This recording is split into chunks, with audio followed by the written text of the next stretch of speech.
Assalamualaikum warahmatullahi wabarakatuh. Salam sejahtera untuk kita semua. Bertemu lagi di mata kuliah Penelitian Sistem Farmasi. Kali ini kita masuk ke pertemuan 2 yang membahas tentang proposal, laporan kemajuan, dan laporan akhir PKM. Merupakan kepanjangan dari Program Kreativitas Mahasiswa. Pengenalan Program Kreativitas Mahasiswa atau PKM.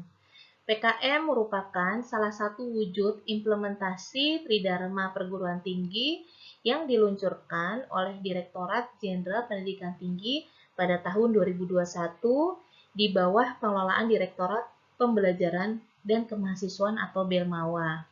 Merupakan salah satu upaya untuk menumbuhkan, mewadahi, dan mewujudkan ide kreatif serta inovatif mahasiswa. Kreativitas merupakan penjelmaan integratif yang terdiri 3 faktor utama dalam diri manusia, yaitu pikiran atau kognitif, perasaan atau efektif, dan keterampilan atau psikomotorik. Dalam faktor pikiran terdapat imajinasi, persepsi, dan nalar. Faktor perasaan terdiri dari emosi, estetika, dan harmonisasi. Sedangkan faktor keterampilan mengandung bakat dan pengalaman. Dengan demikian, agar mahasiswa dapat mencapai level kreatif.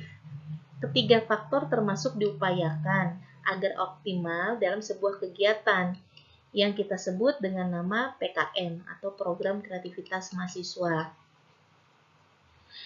Nah, PKM ini sendiri dikembangkan untuk mengantarkan mahasiswa mencapai taraf pencerahan kreativitas dan inovasi, berlandaskan penguasaan sains dan teknologi, serta keimanan yang tinggi dalam rangka mempersiapkan diri menjadi pemimpin yang cendekiawan, wirausahawan, mandiri, dan arif. Mahasiswa diberi peluang untuk mengimplementasikan kemampuan, keahlian, sikap, tanggung jawab, membangun kerjasama tim, maupun mengembangkan kemandirian melalui kegiatan yang kreatif dalam bidang ilmu yang ditekuninya. Nah, PKM memberikan dampak terhadap peningkatan prestasi mahasiswa dan prestasi perguruan tinggi dalam pemeringkatan Kementerian Pendidikan dan Kebudayaan. Sejak diluncurkannya PKM ini memperoleh respon yang sangat positif, baik di kalangan mahasiswa maupun pemimpin atau pimpinan perguruan tinggi, karena banyaknya jumlah partisipasi dan proposal yang masuk dari proposal mahasiswa tersebut. Seiring perkembangan PKM, terdapat perubahan nama bidang. Jadi, pada awalnya dikenal dengan 5 jenis kegiatan PKM. Jadi dulu kita mengenalnya dengan nama PKMP atau PKM penelitian, lalu ada lagi PKM kewirausahaan atau PKMK, ada lagi PKM pengabdian kepada masyarakat atau PKMM, lalu ada lagi PKM penerapan teknologi atau PKMT, dan PKM penulisan ilmiah atau PKMI. Namun sejak Januari 2009, Ditlitabmas mengelola 6 PKM, kompetisi karya tulis mahasiswa atau yang kita sebut dengan KKTM, yang semula menjadi tugas Direktorat Akademik dalam pengelolaannya dilimpahkan kepada Ditlitabmas karena sifatnya identik dengan PKMI.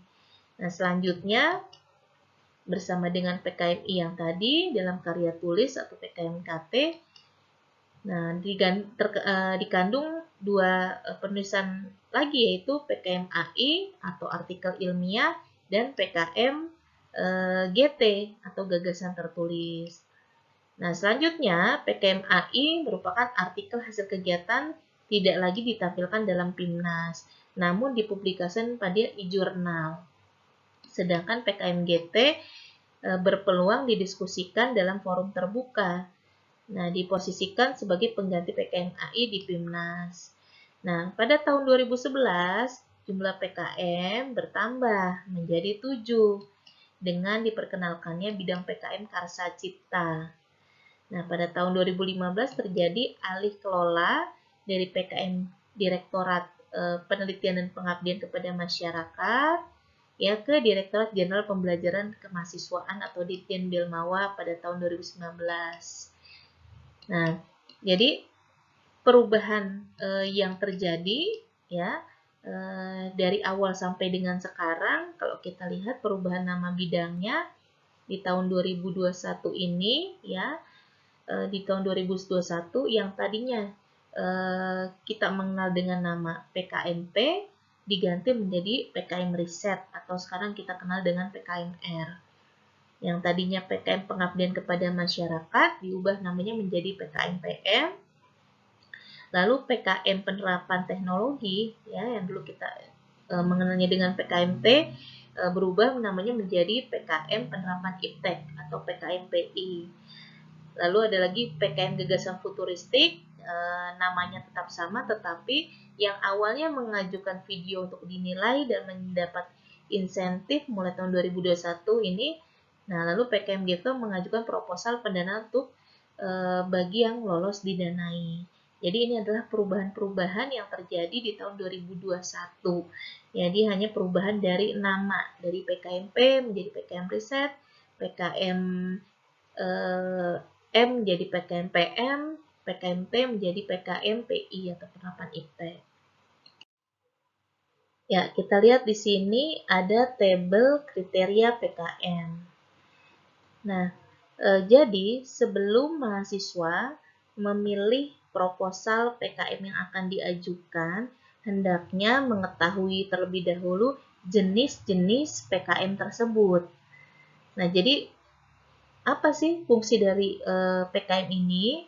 Jadi bertujuan untuk mempersiapkan sumber daya manusia yang berorientasi ke masa depan dan ditempa dengan transformasi pendidikan tinggi sehingga dapat menjadi lulusan yang unggul, kompetitif, adaptif, fleksibel, produktif, berdaya saing dengan karakter Pancasila. Serta memandu mahasiswa menjadi pribadi yang seperti apa? Yang tahu dan taat aturan, kreatif, inovatif, objektif, kooperatif dalam membangun keragaman intelektual. Nah, jadi itu adalah tujuan bagi mahasiswa untuk mengajukan PKM. Nah, bisa dilihat dari tabel kriteria PKM yang ada di sini bahwa skemanya itu bisa kita lihat ada PKMR ya, tadi yang kita sebut dengan PKM Riset. Nah, PKM ini inti kegiatannya pengamatan mendalam berbasis iptek untuk mengungkap informasi baru, kriteria keilmuan sesuai dengan bidang ilmu, lalu pendidikannya strata S1 atau S1, jumlah mahasiswa dalam satu kelompok 3 sampai 5 orang, minimal 3, maksimum 5, lalu pendanaannya 5 sampai 10 juta. Nah, luarannya ada laporan kemajuan, laporan akhir, artikel ilmiah, dan atau produk programnya jika ada. Nah, ini adalah PKMR. Lalu ada lagi PKMK ya, atau kita sebut tadi PKM Kewirausahaan. Nah, ini produk ipteknya sebagai komoditas usaha mahasiswa. Kriteria keilmuan tidak terikat bidang ilmu, pendidikannya sama S1, anggotanya 3 sampai 5 mahasiswa, pendanaannya 5 sampai 10 juta, luarannya berupa laporan kemajuan, laporan akhir dan produk usaha. Ada lagi PKMPM. Tadi kita sebut dengan kepanjangan dari PKMPM, pengabdian kepada masyarakat atau pengabdian masyarakat. Nah, inti kegiatannya solusi iptek teknologi atau manajemen bagi mitra non-profit. Ya, contoh mitra non-profit itu apa? Misalkan seperti ibu-ibu PKK, Karang Taruna, remaja masjid, gitu ya. Nah, itu disebut dengan mitra non-profit yang bisa kita jadikan objek untuk PKMPM ini. Lalu tidak terikat dengan bidang ilmu untuk kriteria keilmuannya, pendidikannya itu serata S1 atau S1, anggota mahasiswanya sama, minimal 3, maksimal 5, pendanaannya dari 5 sampai 10 juta. Luarannya berupa apa? Laporan kemajuan, laporan akhir, produk program. Lalu PKMPI. PKMPI tadi PKM penerapan iptek ya, yang tadinya kita sebut dengan PKMT, penerapan teknologi. Nah, di sini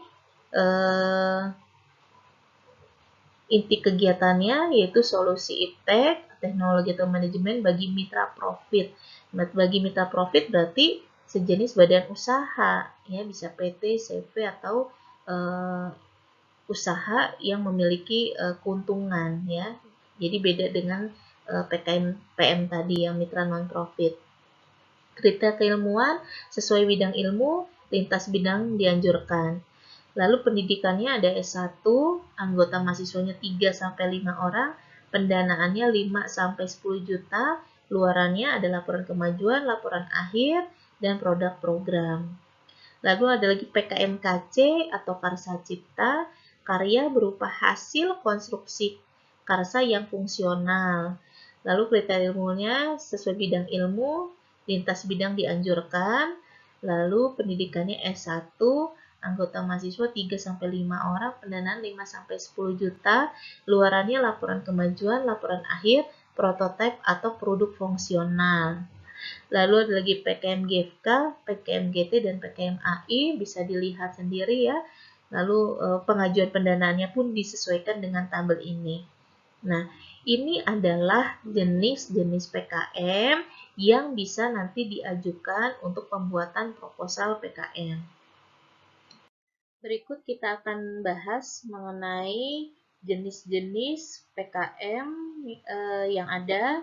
Yang pertama adalah PKM riset atau kita singkat dengan PKMR, bertujuan untuk menumbuhkan minat dan kemampuan meneliti, pemahaman metode penelitian, dan cara analisis data, menghasilkan penelitian berkualitas dan berpotensi untuk dipublikasikan di jurnal ilmiah dan berpeluang menghasilkan paten yang bermanfaat baik bagi masyarakat, akademik maupun masyarakat luas. Nah, untuk PKMR ini sendiri pada masa pandemik ini dimungkinkan dilaksanakan melalui konsep blended, yaitu kombinasi 3-4 unsur, yaitu bisa dilaksanakan secara virtual, digital, dan online, serta laboratorium ya dengan tetap memperhatikan protokol kesehatan. Luaran wajib dari PKMR ini yaitu laporan kemajuan, laporan akhir, serta artikel ilmiah. Untuk lebih jelasnya mengenai proposal kegiatan, format penulisan bisa dilihat di buku pedoman PKM. Selanjutnya, PKM kewirausahaan atau disingkat dengan PKMK. Tujuannya adalah memotivasi dan membuka peluang baik mahasiswa untuk menghasilkan karya kreatif, inovatif sebagai bekal berwirausaha sebelum atau setelah menyelesaikan studi. PKMK diharapkan dapat menjadi cikal bakal kemunculan produk usaha di Indonesia sebagai karya mandiri bangsa. Nah, ruang lingkup dari PKMK adalah menciptakan kreativitas usaha yang dijalankan oleh tim mahasiswa dengan kreativitas produk berupa barang atau jasa.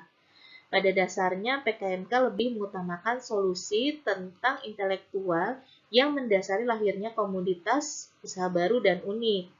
Komoditas usaha yang diciptakan harus merupakan jelmaan penguasaan iptek oleh tim mahasiswa. Nah, program PKMK pada masa pandemik ini bisa dilaksanakan secara virtual digital, online, ataupun offline dengan tetap memperhatikan protokol kesehatan.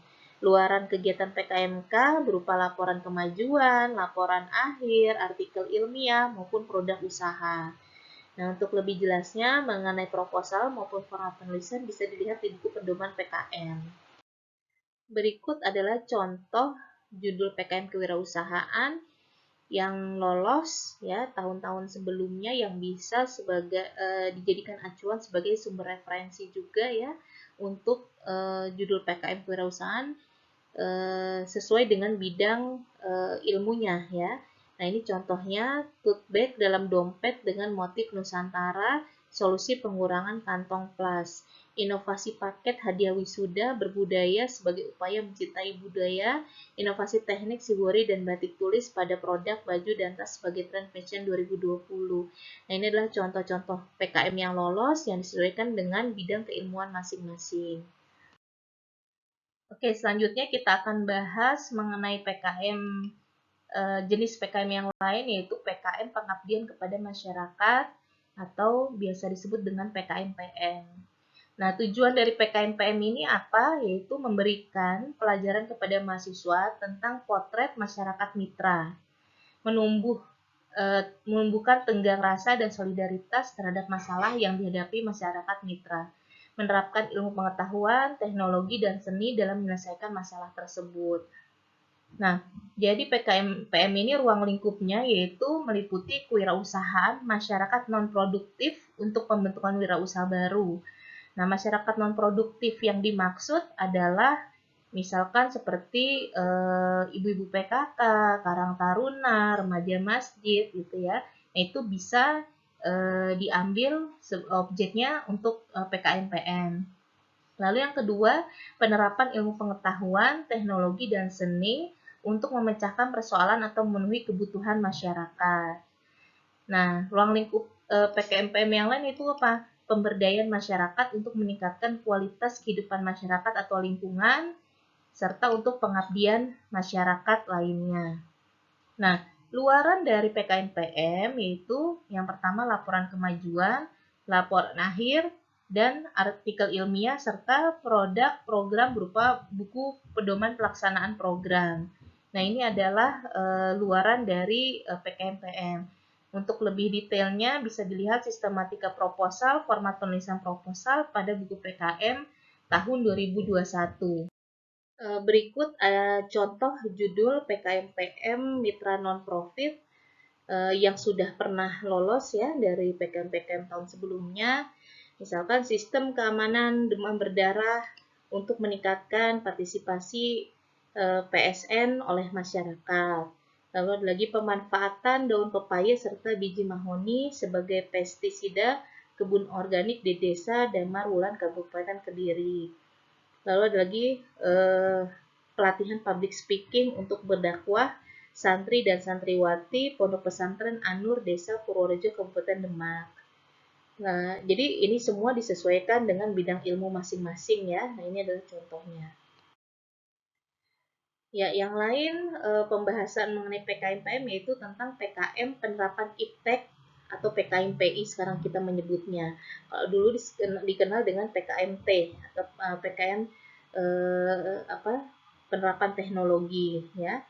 Nah, tujuan dari PKM-PI adalah memotivasi mahasiswa untuk aktif berinteraksi, membangun jejaring profesional dengan dunia usaha, mampu mengidentifikasi persoalan atau kebutuhan mitra usaha, dan menemukan solusinya berdasarkan iptek yang siap diterapkan. Nah, ruang lingkup dari kreativitas PKMPI adalah memberikan bantuan iptek kepada mitra usaha sebagai bentuk solusi atas kebutuhan atau permasalahan prioritas mitra yang teridentifikasi di saat mahasiswa dan mitra bertukar pikiran.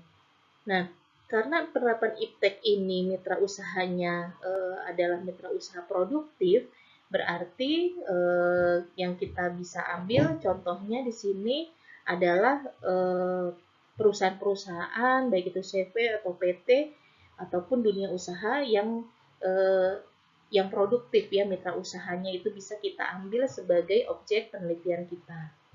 Nah, luaran wajibnya itu apa untuk PKMPI? Yang pertama berupa laporan kemajuan, laporan akhir, artikel ilmiah, serta buku pedoman aplikasi produk ipteknya. Nah, untuk lebih detailnya, lebih jelasnya bisa dibaca sistematika proposal maupun format penulisannya di buku pedoman PKM tahun 2021. Berikut adalah contoh judul PKMPI yang yang sudah lolos gitu ya tahun-tahun sebelumnya. Ini bisa dijadikan bahan referensi ya untuk judul, yaitu pemanfaatan media sosial sebagai media promosi serta perubahan packaging guna meningkatkan pemasaran pada UKM tempe Lamtoro Ibu Tiri misalkan. Nah, terus yang lainnya ini adalah contoh-contoh PKMPI yang disesuaikan dengan bidang keilmuan masing-masing. Berikut adalah outline untuk proposal PKMPI. Ini saya akan contohkan yang hanya PKMPI ya, selebihnya bisa dilihat di buku panduan karena tidak jauh beda ya isi-isinya berdasarkan dengan lampirannya, tinggal disesuaikan saja. Nah, dilihat di sini ada daftar isi yang berisi mengenai daftar isi, daftar tabel, daftar gambar, lalu ada 4 bab ya isinya mengenai bab 1 pendahuluan, ada lagi latar belakang, rumusan masalah, luaran kegiatan, manfaat kegiatan, bab 2 mengenai iptek, produktivitas, lalu persoalan prioritas mitra, solusi yang ditawarkan, ketepatan solusi iptek, bab 3 mengenai metode pelaksanaan. Nah, di situ bisa ditulis mengenai teknik atau cara pelaksanaan programnya, tahapan pekerjaan dalam pencapaian tujuan. Bab 4 ada biaya dan jadwal kegiatan, yaitu berupa anggaran biaya yang disesuaikan dengan dana dari masing-masing proposal, lalu jadwal kegiatan. Nah, ini semua formatnya bisa dilihat lebih jelas ya di buku panduannya seperti apa. Dan lampiran-lampiran ini pun wajib dibuat. Ada 8 lampiran untuk PKMPI, yaitu ada biodata ketua, anggota, dan biodata pendamping di lampiran 1. Lampiran 2 mengenai justifikasi anggaran, lampiran 3 susunan organisasi, tim kegiatan, dan pembagian tugasnya, lampiran 4 mengenai surat pernyataan ketua pelaksana, lampiran 5 mengenai surat pernyataan kesediaan dari mitra, lampiran 6 mengenai gambaran iptek yang diterapkan, gambaran 7 mengenai lampiran 6 mengenai gambaran iptek yang akan diterapkan, lampiran 7 mengenai denah detail lokasi mitra kerja, lampiran 8 mengenai dokumentasi diskusi dengan mitra secara luring dengan materi protokol kesehatan. Nah, ini adalah outline untuk proposal PKMPI. Untuk outline yang lain bisa dilihat disesuaikan dengan yang ada di proposal masing-masing di pedoman PKM. Berikut adalah lampiran-lampirannya. Lampiran yang pertama yaitu biodata ketua, anggota, dan dosen pendamping. Bisa dilihat di sini yang proposal lain juga sama seperti ini untuk biodatanya. Ini biodata ketua, lalu ini biodata ketua dan anggota tadi sama ya. Lalu biodata dosen pendamping, jadi harus disesuaikan formatnya. Lalu lampiran 2, justifikasi anggaran kegiatan. Nah, untuk anggaran kegiatannya disesuaikan dari masing-masing proposal. Kalau PKMPI kan dari 5 sampai dengan 10 juta. Nah, itu bisa dibuat untuk justifikasi anggaran kegiatan. Lalu susunan organisasi tim kegiatan dan pembagian tugasnya diuraikan. Lalu ada lagi surat pernyataan ketua pelaksana, ini dibuat. Ada lagi surat pernyataan kesediaan dari mitra, ini pun dibuat. Ya, lampiran 7 dan 8 ini mengenai detail lokasi mitra sesuai dengan lokasi mitra kerja itu ditampilkan. Lalu lampiran 8 mengenai dokumentasi diskusi dengan mitra secara luring dengan mematuhi protokol kesehatan, itu pun ditampilkan dokumentasinya ya berupa gambar, apakah melalui Zoom atau video call ataupun apa. Nah, itu bisa ditampilkan di sini. Jenis outline yang lain yaitu PKM Karsa Cipta atau biasa disingkat dengan PKMKC. Nah, tujuan dari PKMKC ini adalah menumbuh kembangkan kreativitas dan inovasi mahasiswa berbasis iptek dalam upaya menghasilkan suatu produk, baik itu berwujud sistem, desain, model atau barang, prototipe, produk kesenian kontemporer, aplikasi, produk literasi atau jasa layanan yang bermanfaat bagi masyarakat luas atau instansi pemerintah atau dunia usaha. Nah, jadi kegiatan PKMKC ini meliputi semua bidang keilmuan dan disarankan sesuai atau relevan dengan kepakaran tim pengusul. Jadi, berbagai multidisiplin ilmu. Nah, luaran dari kegiatan PKMKC yaitu berupa laporan kemajuan, laporan akhir, artikel ilmiah, serta prototipe atau produk fungsional atau produk digital virtual yang akan dihasilkan dengan batasan bahwa biaya untuk menghasilkan produk fisik maupun produk fungsional sesuai dengan proposal yang disetujui. Nah, untuk lebih lengkapnya bisa dilihat di sistematika proposal kegiatan dan format penulisannya di buku panduan PKM. Yang lainnya, jenis PKM yang lain yaitu PKM gagasan tertulis atau PKM GT. Tujuan dari kegiatan ini adalah membudayakan kebiasaan peduli alam pikir mahasiswa akan persoalan bangsanya, merenungkan, mendiskusikan, dan menemukan ide untuk menghasilkan atau memperbaikinya, kemudian mengkonstruksikannya dalam bentuk tulisan. Sebagaimana halnya dengan PKM yang lain, PKM GT juga bersifat menyelesaikan persoalan atau problem solving. Selain itu, sifat utama PKM GT adalah yang pertama, futuristik, visioner, lalu memerlukan durasi waktu panjang, realistik, berdampak sistematik atau berskala masif. Nah, untuk memenuhi kriteria problem solving, maka PKM GT juga memerlukan identifikasi persoalan yang bisa dihadapi masyarakat di berbagai strata, misalnya mengatasi dampak bencana erupsi vulkanik atau bahkan persoalan bangsa, misalnya pendidikan untuk para koruptor. Selain itu, PKM GT juga membuka peluang suatu ide pengembangan seni budaya tradisional bangsa, existing baik yang mengacu kepada tradisi masyarakat untuk diangkat mendunia, maupun aspek energi, pertahanan, keamanan negara, dan lainnya. Nah, dari contoh-contoh tersebut dapat dimengerti bahwa durasi waktu untuk bersoal jawab akan berlangsung lama. Dalam hal ini, sifat futuristik PKMGT akan terpenuhi. Nah, luaran kegiatan adalah gagasan kreatif yang memenuhi sifat-sifat PKMGT dalam bentuk artikel gagasan tertulis yang memuat konten konsep perubahan atau pengembangan. Nah, untuk lebih detailnya, lebih jelasnya bisa dilihat di buku pedoman PKM bagaimana format penulisan dan proposal kegiatannya. PKM artikel ilmiah atau PKM AI, ya, disingkat dengan PKM AI. Tujuan dari kegiatan PKM AI adalah menumbuh kembangkan minat dan kemampuan menulis ilmiah bagi mahasiswa.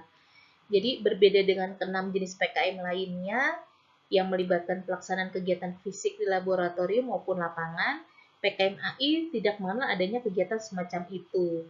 Jika dalam ke-6 jenis PKM lainnya kelompok mahasiswa mengajukan proposal kegiatan ke Direktorat Belmawa, maka untuk PKM AI, kelompok mahasiswa cukup menyampaikan karya tulis dalam bentuk artikel ilmiah yang dikirimkan secara daring. Karya tersebut ditulis mengacu pada kegiatan yang telah selesai dilakukan oleh kelompok mahasiswa dan belum pernah dipublikasikan pada media ilmiah maupun diikutkan dalam kompetisi. Nah, hasil kegiatan berkelompok yang dapat ditulis menjadi artikel ilmiah untuk PKM AI diantaranya adalah hasil PKL atau praktek kerja lapangan, lalu kuliah kerja nyata atau KKN, atau kegiatan akademik berkelompok lainnya. Tetapi bukan tugas-tugas praktikum individu perkuliahan, skripsi, atau tugas akhir. Luaran dari kegiatan PKM AI adalah artikel ilmiah. Nah, untuk lebih jelasnya mengenai sistematika proposal kegiatan, format penulisan, bisa dilihat di buku panduan PKM. PKM gagasan futuristik atau konstruktif yang kita biasa singkat dengan PKM GFK bertujuan untuk memotivasi partisipasi mahasiswa dalam mengelola imajinasi, persepsi, dan nalarnya, memikirkan tata kelola yang futuristik maupun konstruktif sebagai upaya pencapaian tujuan SDGs. Apa itu SDGs? Singkatan dari Sustainable Development Goals. Dalam bahasa Indonesia diartikan sebagai tujuan pembangunan berkelanjutan. Nah, jadi kesemuanya dimulai dari gagasan lalu dilanjutkan narasi yang pada akhirnya diwujudkan dalam karya. Nah, isu nasional yang menjadi keprihatinan bangsa Indonesia juga dapat menjadi acuan dalam penyusunan PKM GFK. Antara lain seperti korupsi, narkoba, NKRI, bencana alam, bahasa daerah, maupun konservasi satwa liar. Nah, luaran dari PKM GFK berupa video yang diunggah ke YouTube dengan isi tata kelola futuristik dan konstruktif untuk mencapai tujuan pembangunan berkelanjutan atau yang mengandung solusi atas keprihatinan bangsa Indonesia. Lalu yang kedua berupa laporan kemajuan serta laporan akhir. Nah, untuk jelasnya, mengenai sistematika proposal kegiatan, format penulisan proposal bisa dilihat di buku pedoman PKM. Ini adalah atau berikut adalah hal-hal yang menyebabkan proposal PKM tidak lolos. Yang pertama, salah kamar atau salah pilih judul outline. Jadi, pada saat Anda ingin mengajukan, banyak yang tidak mengetahui bahwa judul tersebut itu harusnya di-upload pada proposal jenis A, bukan jenis B misalkan. Atau misalkan Anda ingin mengajukan dengan judul tersebut, tetapi Anda mengambilnya PKM KC. Banyak yang seperti itu, jadi salah kamar. Jadi jangan sampai salah memilih judul outline. Sesuaikan dengan bidang masing-masing, serta sesuaikan dengan judul dan outline-nya.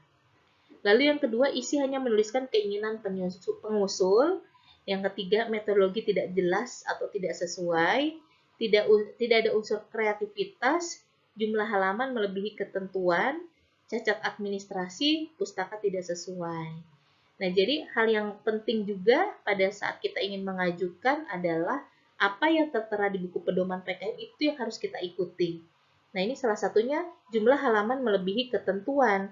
Jadi, kalau memang di buku panduan tertulisnya maksimal adalah 10 lembar, ya kita harus mengikuti apa yang tertera di dalam buku pedoman tersebut. Fontsnya Times New Roman, ya kita harus mengikuti. Jadi, apa yang tertera di dalam buku proposal, kita harus mengikuti, karena itu adalah syarat untuk lolos. Ya, jadi hal pertama adalah kita lihat dulu kalau cacat administrasi, maka tidak akan lanjut. Untuk lebih jelasnya mengenai penjelasan proposal PKM, Anda bisa download di web simbelmawa.kemdikbud.go.id ya untuk melihat seperti apa format penulisan dan sistematika proposal PKM-nya. Lalu untuk selain untuk pengajuan ke Dikti, proposal PKM ini pun bisa dijadikan skripsi untuk program studi Sistem Informasi Universitas Nusa Mandiri. Ya, ini adalah diagram alir tahapan pengusulan PKM tahun 2021. Jadi kalau bisa dilihat di sini diagramnya hubungan antara Belmawa dan perguruan tinggi ya, dari mulai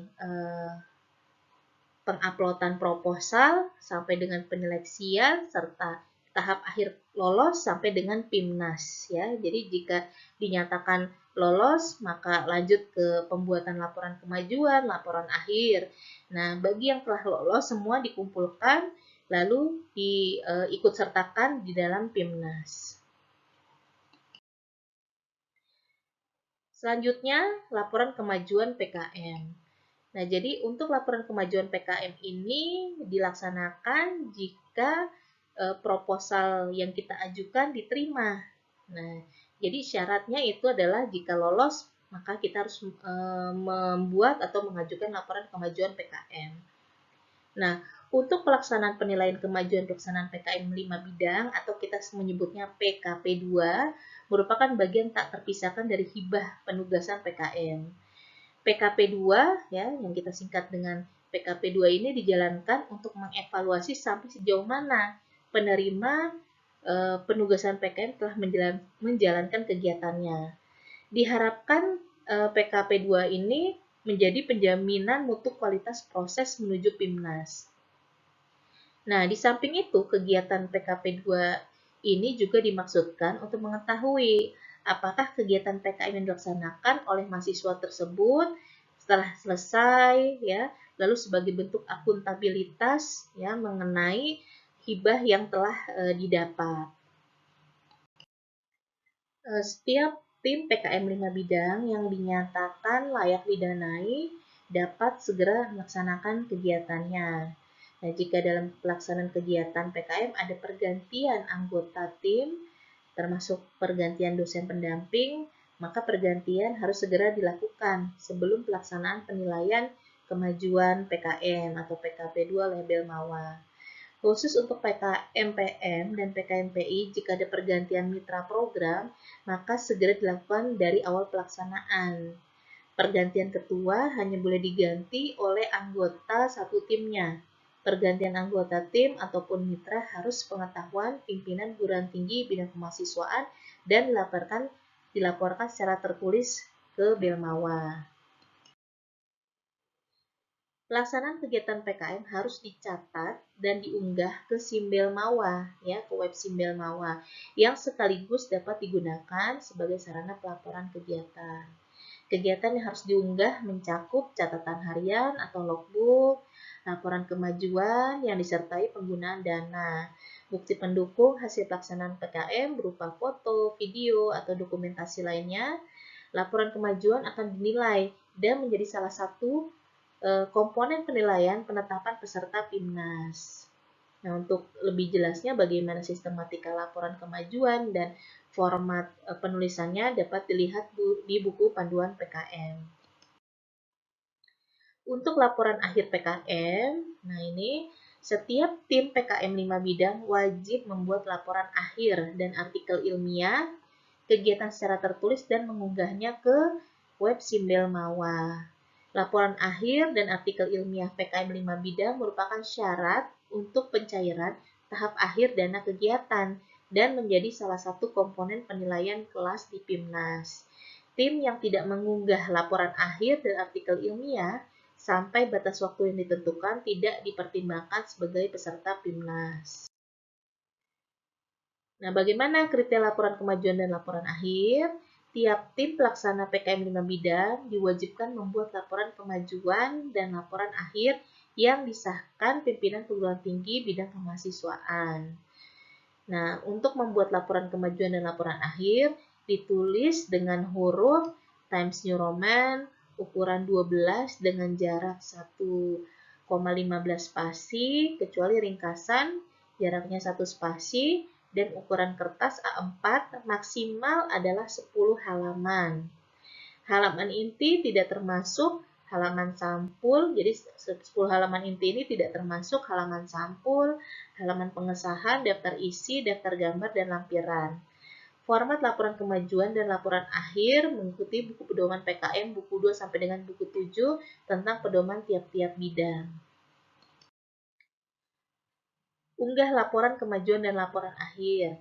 Tiap tim pelaksana PKM 5 bidang diwajibkan mengunggah laporan kemajuan, artikel ilmiah, dan laporan akhir PKM ke web Simbelmawa dengan mengikuti panduan pengunggahan laporan kemajuan, artikel ilmiah, dan laporan akhir. Waktu pengunggahan laporan kemajuan dan laporan akhir sesuai dengan jadwal yang telah ditetapkan. Dalam mengunggah laporan kemajuan atau laporan akhir, terlebih dahulu pengusul PKM harus masuk atau login ke web Simbelmawa dengan menggunakan username dan password yang sama saat mengusulkan PKM. Untuk melihat format penulisan, sistematika proposal, laporan kemajuan, dan laporan akhir PKM dapat di-download di web simbelmawa.kemdikbud.go.id.